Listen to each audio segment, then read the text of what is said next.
Anda tidak bisa menangkap begitu saja apa kesalahan Kiai. Yang baru kah? Sungguh keliru kalau sampai Jepang memusuhi pesantren. Mereka nggak mengira kalau pesantren desa seperti Tebu Ireng ini punya pengikut cukup banyak.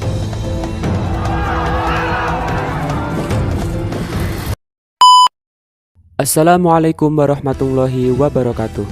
Alhamdulillahirrabbilalamin. Kembali lagi di channel Sarung Ireng, teman-teman. Bagi yang baru mengunjungi channel ini, saya ucapkan ahlan wa sahlan bihudurikum. Selamat datang.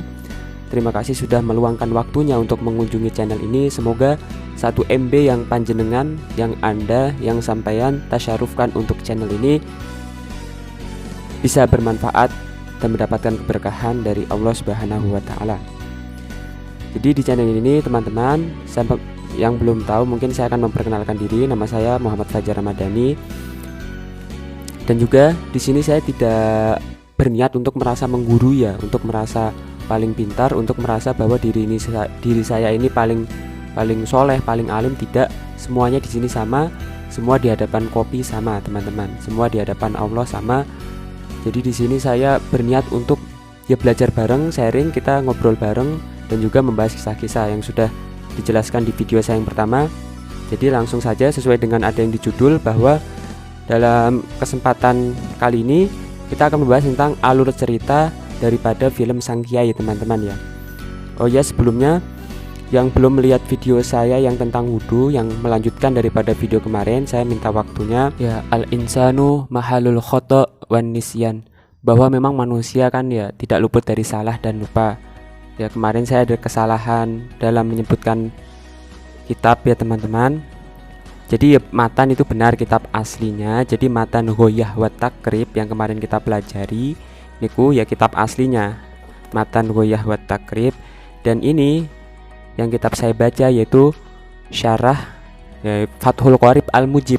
Nah, Fathul Qorib Al-Mujib itu syarahnya kitab Takrib. Jadi kitab Fathul Qorib Al-Mujib ya, syarah Fadil Takrib. Nah, syarah penjelasan daripada kitab Takrib, teman-teman. Jadi kemarin kan kita sudah mempelajari 7 air yang bisa digunakan untuk bersuci. Ya, air hujan. Kemarin ada 7 ya, air hujan, air laut, lalu air sungai. Nah, ketiga air sungai, keempat air sumur, kelima air sumberan, keenam air salju, dan yang ketujuh yang terakhir yaitu air es, air hujan es atau air embun. Jadi ketujuh air itu bisa digunakan untuk bersuci selama air tersebut belum tercampur oleh apa-apa. Jadi masih asli daripada air tersebut. Manakala air tersebut sudah dicampur air hujan, sudah dicampur bubuk kopi, ya jadi kopi, buat ngopi lah, jangan buat wudhu. Jadi sudah berubah rasa, sudah berubah warnanya, baunya, maka air tersebut menjadi air mutaghoyyar atau air yang sudah berubah, maka sudah beda lagi nanti hukumnya. Nah, ketujuh air tersebut dinamakan air mutlak. Jadi air mutlak niku air yang asli ya, teman-teman. 7 air tersebut air mutlak itu air yang belum tercampur apa-apa dan hukumnya suci dan mensucikan. Mensucikan air mustakmal dan air mutaghoyyar. Air mustakmal niku air yang sudah digunakan untuk bersuci. Misalnya kita wudhu nih. Nah, air tetesan wudhu niku yang sudah bekasnya air wudhu niku namanya air mustakmal. Air itu suci tapi tidak bisa mensucikan. Jadi mustakmal niku air yang sudah kita pakai buat wudhu niku air mustakmal. Dan juga air mutaghoyyar niku air yang sudah berubah warna dan rasa dan baunya.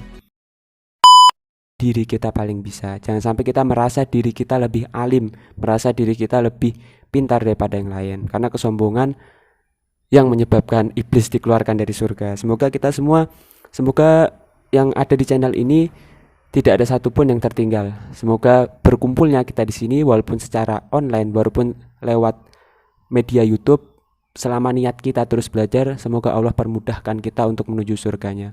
Jangan menyerah. Oke, demasif ya. Ya, jangan terpukul oleh keadaan. Tetap semangat, teman-teman, tetap semangat.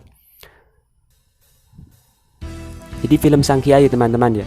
Film Sang Kiai ini diangkat daripada kisah nyata, teman-teman. Daripada kisah nyata, jangan lupa yang belum subscribe untuk subscribe, dan bagikan manakala ikhlas teman-teman. Komen manakala ingin saran atau ingin masukan, saya akan terima apapun masukannya, entah masukan ya mendukung atau masukan mungkin kok kurang gini, monggo. Saya insya Allah akan menerima karena itu dukungan Anda ini sangat berpengaruh. Jadi channel ini nggak akan bisa berarti apa-apa tanpa bantuan dari Anda juga. Jadi di sini kita ya saling saling melengkapi. Saya di sini menyampaikan, bukan berarti saya lebih pintar dari Anda. Anda menerima daripada apa yang saya sampaikan. Manakala Anda sudah tahu, Anda tidak rugi. Manakala Anda belum tahu, mendapat ilmu baru. Jadi di sini kita niat belajar bersama. Semoga kelak kita bisa mengikuti daripada jalan yang disampaikan oleh Rasulullah. Semoga kita bisa berkumpul dengan orang-orang soleh di surganya. Semoga kita bisa berkumpul dengan Kanjeng Nabi Muhammad, junjungan kita, suri tauladan kita. Semoga semua yang melihat daripada channel ini selalu dimudahkan untuk ke surganya Allah. Tetap semangat teman-teman. Ya, jadi Kiai Haji Hasyim Asy'ari diangkat dari kisah nyata. Di sini saya akan menyampaikan dulu biografi dari Kiai Haji Muhammad Hasyim Asy'ari teman-teman. Kiai Haji Hasyim Asy'ari, Mbah Hasyim, dilahirkan di Jombang, tepatnya di Tambakrejo, Jombang, pada tanggal 14 Februari 1871. Nah, sejak kecil Mbah Hasyim, beliau Kiai Haji Hasyim Asy'ari itu sudah belajar sangat giat teman-teman ya, sangat memang memiliki kecerdasan yang baik, mudah memahami daripada disampaikan gurunya, mempelajari kitab-kitab klasik, sudah menguasai kitab-kitab klasik dan bacaan Al-Quran pada saat itu. Nah, lalu menginjak usia dewasa,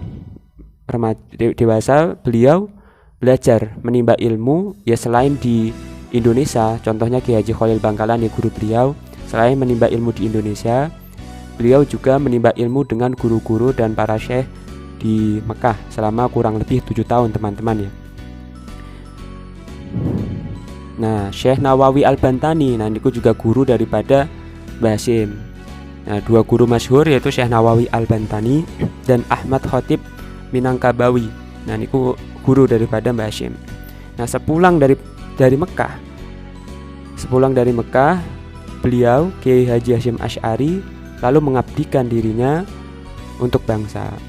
Ya, langkah awal yaitu dengan mendirikan pondok pesantren Tebu Ireng di Jombang pada tahun kurang lebih pada tahun 1899 Masehi. Dan pada tanggal 31 Januari 1926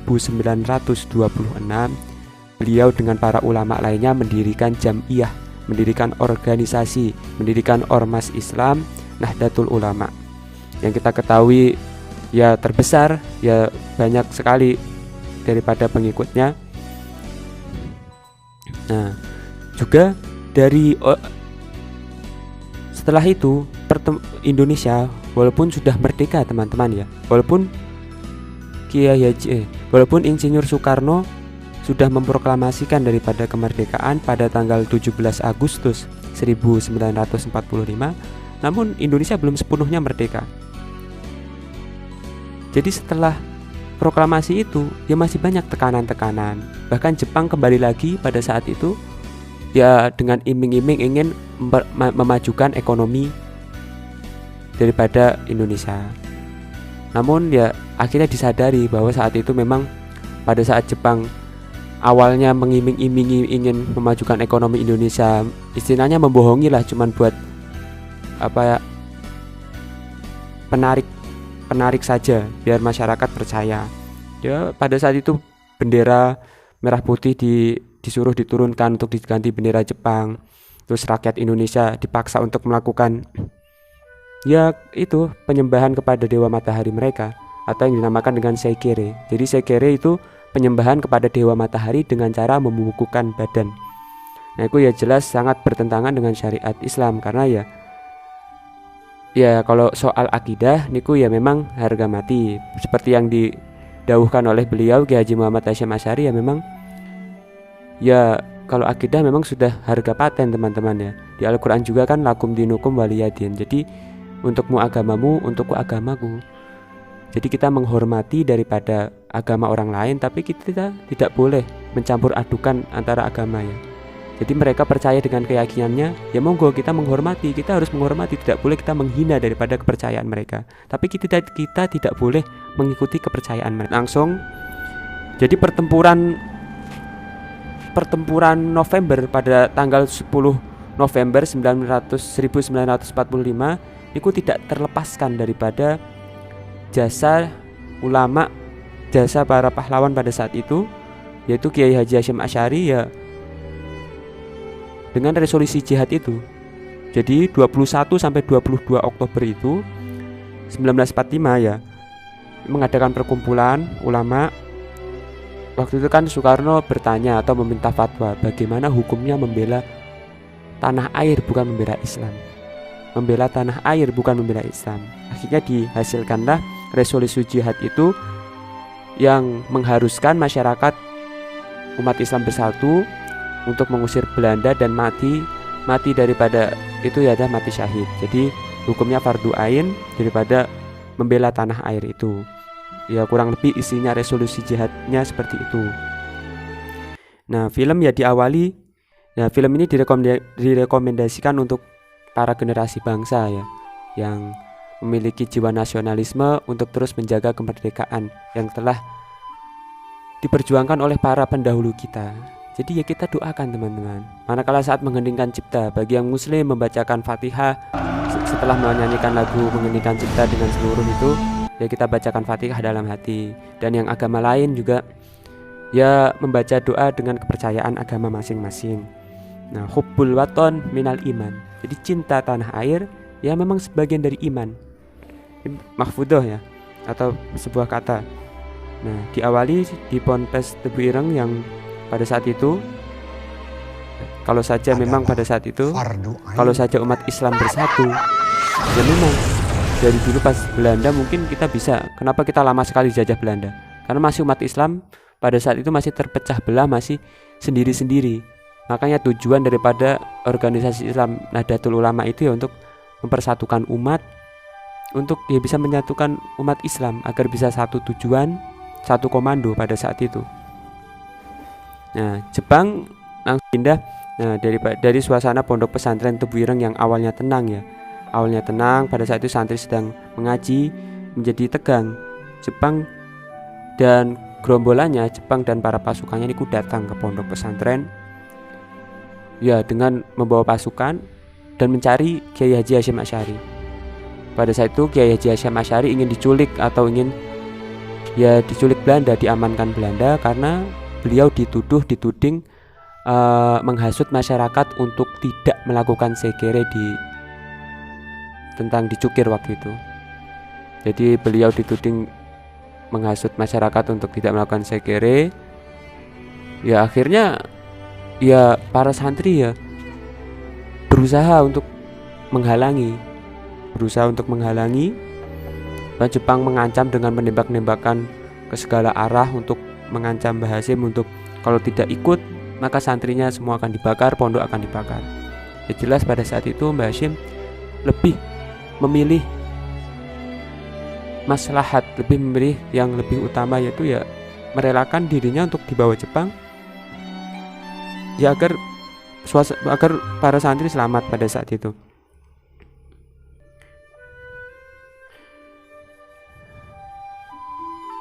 Nah, pada saat itu Kiai Karim Hashim naik ke atas bangunan waktu itu. Ya, dia menyemangati santri untuk melindungi Mbah Hasyim pada saat itu ya. Ya akhirnya ya Belanda malah mengambil jurigen dan menyiramkan minyak kepada santri-santri, mengancam ingin dibakar. Akhirnya Mbah Hasyim pun ikut dengan Jepang. Nah, salah satu murid beliau namanya Solihin ingin ikut. Nah, merasa terganggu, akhirnya pun ingin ditembak oleh Jepang. Ya alhamdulillah qadarullah, Allah belum mengizinkannya. Akhirnya ya tidak, pelurunya habis dan akhirnya ikut dibawa Jepang ke penjara. Nah, sampai di penjara beliau melihat siksaan-siksaan umat Islam pada saat itu yang dipaksa untuk melakukan segere tapi tetap mempertahankan daripada akidahnya. Tetap segere itu ya beliau tidak mau, tetap kekeh dengan pendiriannya bahwa niku ya masalah akidah yang tidak bisa diganggu gugat. Nah, Harun dan Hamid pada saat itu ingin datang atau mencari ke penjara Mbah Hashim. Pada saat itu ya akhirnya ketahuan oleh Jepang dan dikejar sampai ke salah satu rumah warga pada saat itu. Nah, di rumah warga ini ada seorang anak dan ibunya. Anaknya menangis, ya sulit ditenangkan. Akhirnya Hamid pun ya berusaha menyelamatkan Harun, ayo kita keluar saja. Nah, kedua Hamid dan Harun itu keluar, namun ya Hamid pada waktu itu terpleset dan akhirnya ya tertinggal dan ketahuan oleh Jepang. Lalu Jepang langsung ya tanya, saya sedang mencari santri tebu ireng. Dengan bahasanya sana ya Harun Hamid ya nggak bisa bahasanya, tapi tebu ireng, ya saya santri tebu ireng, ada apa? Saya santri tebu ireng, ada apa? Saya sedang mencari santri daripada Tuan Guru Hasyim Asy'ari. Akhirnya ya dengan sangat kejinya, dengan sangat kejamnya ditembakkan dan akhirnya meninggal. Betapa sedihnya saat itu. Harun akhirnya membawa Hamid ke pondok, dan keesokan harinya Harun dengan para santri yang mendatangi penjara berdemo untuk menuntut pembebasan Mbah Hashim. Tapi ya tetap hal itu hanya tidak bisa membuahkan hasil. Terus akhirnya cara secara itu dilakukan lagi, setiap itu datang lagi dengan membaca sholawat. Nah, dari setiap penjara semakin penuh, Jepang merasa terancam mungkin. Jepang merasa terancam, akhirnya dipindahkan di Mojokerto. Dari penjara di Jepang, Mbah Hashim dipindahkan di Mojokerto. Nah, di sana pun sama, para pengikut cara santri-santrinya Mbah Hashim, pondok-pondok pesantren Kiai Haji Wahab Hasbullah dan Kiai Haji Wahid Hasyim itu berusaha mencoba dengan cara diplomatik atau dengan ya cara itu menghubungi daripada jenderal-jenderal Jepang, mengadakan perundingan karena kiai ini ya jangan sampai tersakiti karena akan melukai hati umat Islam. Manakala bisa manakala dibebaskan, maka semua yang diamanahkan daripada para ulama itu akan diikuti oleh masyarakat. Jadi Jepang ya merasa ini peluang senang sangat, alhamdulillah kembali telah bisa lepas, semuanya merasa ya bahagia pada saat itu. Jadi setelah itu akhirnya ya tekanan terus Bung Tomo pada saat itu ya soan agar bisa semangat untuk membangkitkan semangat para masyarakat. Ya akhirnya ya dihasilkanlah resolusi jihad itu pada tanggal 22 Oktober 45,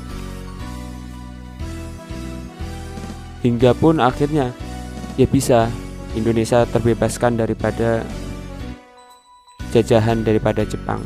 Ya. Kesimpulan daripada video kali ini, ya marilah kita jaga bangsa ini, marilah kita jaga persatuan ini. Jangan sampai kita mau dipecah belah karena soal agama, budaya, bahasa dan lain-lain, karena kita semua sama. Karena kita semua ini sama di hadapan Allah, kita semua sama. Mau dari orang Jawa, mau dari orang Sunda, semuanya sama. Dan juga kita harus menghormati mayoritas, menghormati yang minoritas.